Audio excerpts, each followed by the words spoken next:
Hey everyone, welcome back to the channel. Today's episode is going to be a quick how-to for making a propagation box. You're going to need a few things such as Rubbermaid that's clear with a lid, some perlite, and a drill or something to poke some holes with in the box. Let's jump into it. Alright, so the first thing you're going to want to do is clean out your Rubbermaid with some soap and water to make sure that there's nothing in it that's going to harm your plants, bacteria, molds, things like that. Give your plants the best chance for success. I've already gone ahead and washed this one out with soap and water, and it's ready to go. So the first thing we're going to do is drill 4 to 8 holes in this top lid. And what that's going to do is provide some air circulation for your plant cuttings and just help move things along a little bit without it getting too stale. Alright, so there we have our lid with the holes drilled in it and we're ready to go.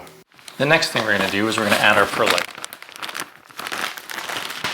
We're going to want maybe, 2 inches in the bottom of this container. Depending on how thick your container is or how deep your container is, you can obviously adjust accordingly, but you're going to want it about half full so you still have some room for your plant cuttings and the leaves on the top. If you're doing bigger plants, you're going to obviously need a bigger container and more perlite.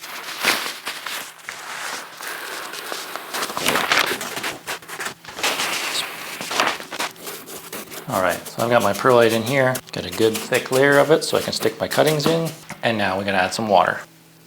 Now what I'm going to do is I'm going to soak this completely until the perlite is completely soaked and there's excess water, and then what I'll do is I'll drain it out so that it only leaves what's remaining in there, like so. So you can see that there's an excess of water in there now, which is what we want, and we're going to go ahead and drain that off and just leave what's remaining in the actual perlite. Alright, so now our perlite is drained. There's no more excess water in there. We can go ahead and take some plant cuttings and add them in. I'm going to take a couple off this Monstera Addisoni I've got back here, and I'm going to see if I can propagate some of its branches.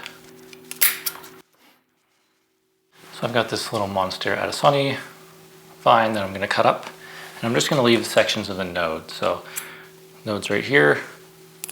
I'm going to leave a little bit of a section on each side, about an inch long node, like so. See if you can see it like that. So just a little tiny node. I'll cut my nodes here and then I'll show you. Alright, now that we have our nodes, even nodes like this will work. We'll stick them in the perlite.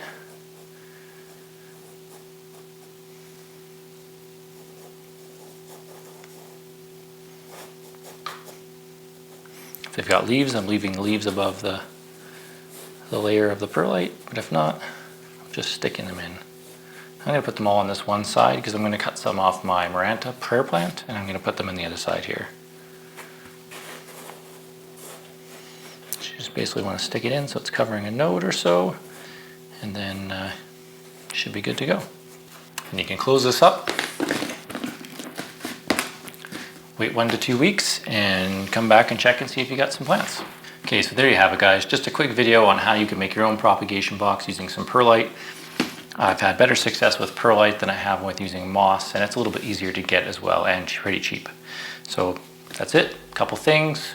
5-10 minutes, you guys have yourself a propagation box and you're ready to go. If you guys found today's video helpful, please hit like. Please think about subscribing for more plant content, and we'll see you guys on the next one.